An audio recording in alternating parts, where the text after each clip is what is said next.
Hello everyone. So previously we completed our logging page, right? And our logging page is working fine, but the issue is we are not getting any kind of error when we are putting some wrong credentials. And in this video we'll be fixing that. So for showing the errors, we'll be using Toaster alert. For that, we'll be using a Laravel package which is Toaster. I'll be providing you this Git repo link in the attachment. Please check the attachment before proceed. Okay, so first of all, what we have to do is we have to install this package. So if I scroll a bit, look at here, we have an install section. We have a composer command, just copy it. And let's open the terminal, paste the command, press enter. And look at here, the package is installing. So the package is installed successfully. Now the next step, now we just installed Laravel version of the Toaster. We need the JavaScript version of it as well for use at the front end. So if I scroll at the top little bit, look at here we have a description, short description, where it is saying that this package helps you to add Toaster.js notification in your Laravel project. Now let's open this link, press Ctrl and hold the Ctrl and click on this link. It will take you to the Toaster.js page. From here, what I'll do is I will download this entire repo. Just click on this code and click on download zip. So it will start download. So here, as you can see, my download is completed. Now let's open this folder, unzip it. Let's extract.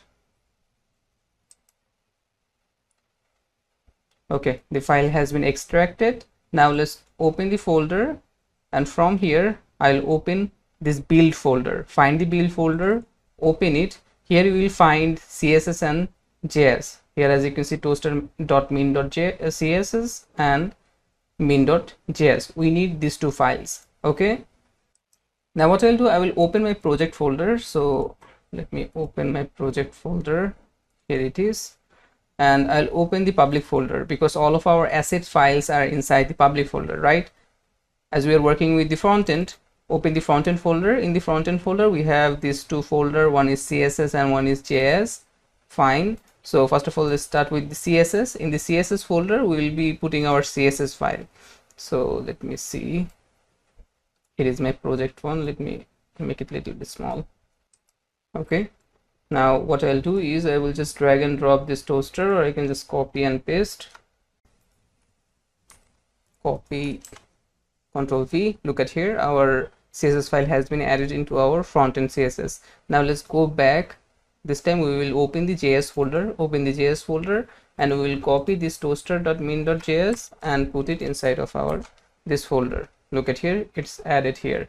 Now our work here is done. Now we have to link these two, CSS and JavaScript, into our master file. So just open your master blade, search for it, master, and make sure you open your front-end master blade because we are working with the front end right now. Look at the path, resource, view, front end. Inside the layouts folder, we have this master.blade.php. We have to work with it. Now what I'll do is let's take a link tag here, link, and in the href we have to add asset front end CSS, and our CSS file is toaster.min.css, this one. Okay, like that. Similar way we have to add our JavaScript as well. So let's go here and let's take a script tag, script src asset. It is inside frontend slash js slash, what was the name, toaster.min.js. So we are done. We added the toaster JS into our project. Perfect. So we installed a Laravel version of the toaster and as well as the JavaScript version of the toaster into our project. Perfect. Now we can move into our error handling part. Before that, we can check it out how to use the toaster. So let's go back to the Laravel toaster first. For in the Laravel, what we can use this method, not the method, actually helper function, toaster, for show any kind of toaster. We can chain another method with this toaster function, which will be what type of alert we want to show, like success alert, error alert, warning alert, etc. Here, as you can see, we have example.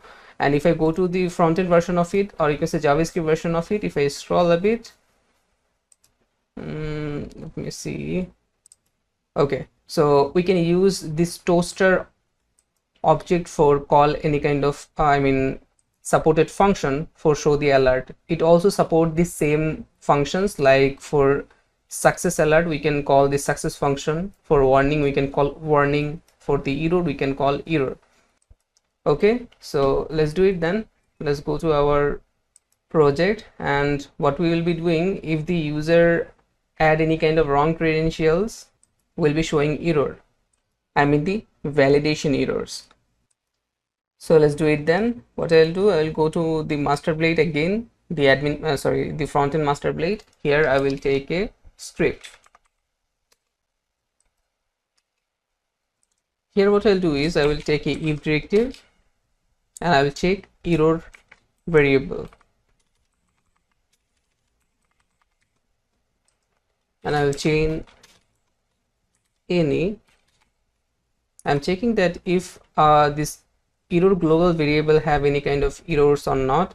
As you know that all kind of validation errors basically stored in this errors variable. This is a global variable in Laravel. You can access this variable inside your blade files and check if we have any kind of validation errors or not. Okay, now first of all we are checking that do we have any kind of validation errors. If we have, then we will run a for each.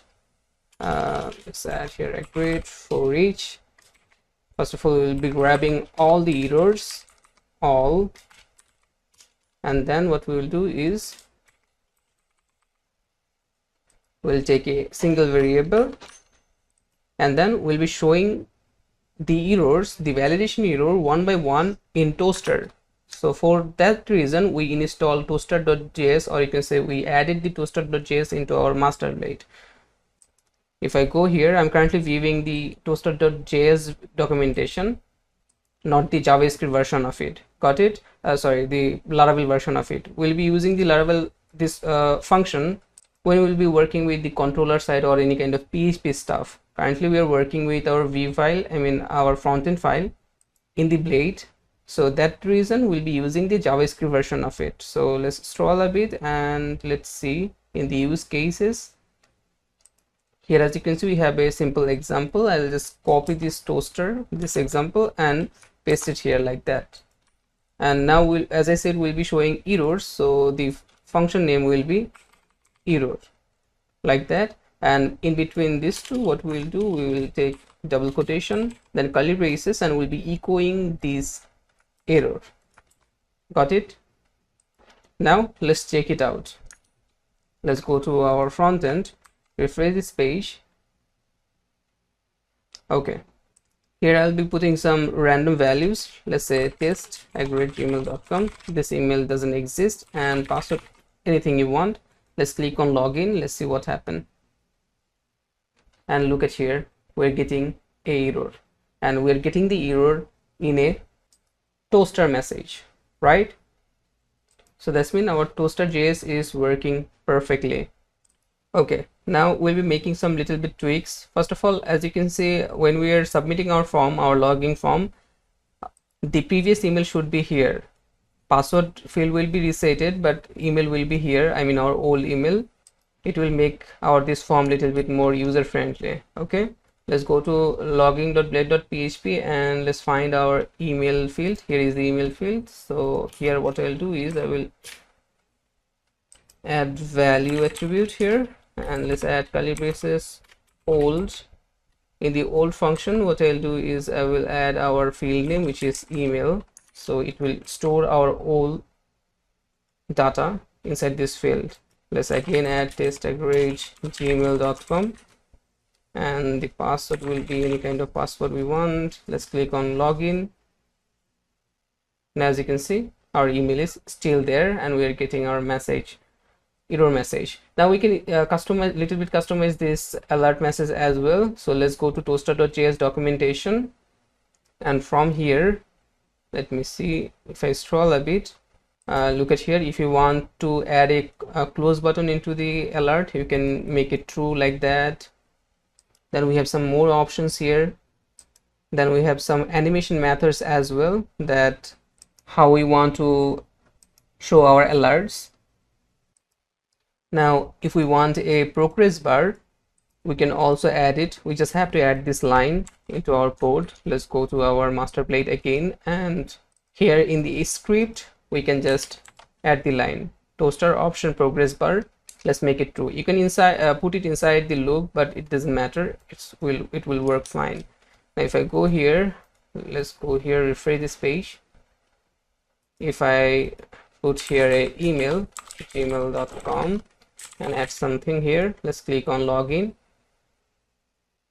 and look at here. Now we have a progress bar, right? So that's it. You can read the documentation and play around. It's totally fine. So our work here is done. This logging form is now totally working. So from the next video we start working with our registration form. Look at here, we have also a link here, create an account. So when user will click on this button, he will redirect to the register page, and we have to make it also dynamic. I mean, we have to change the design there as well. So that's it for this video. I hope you understand, and I'll be seeing you at the next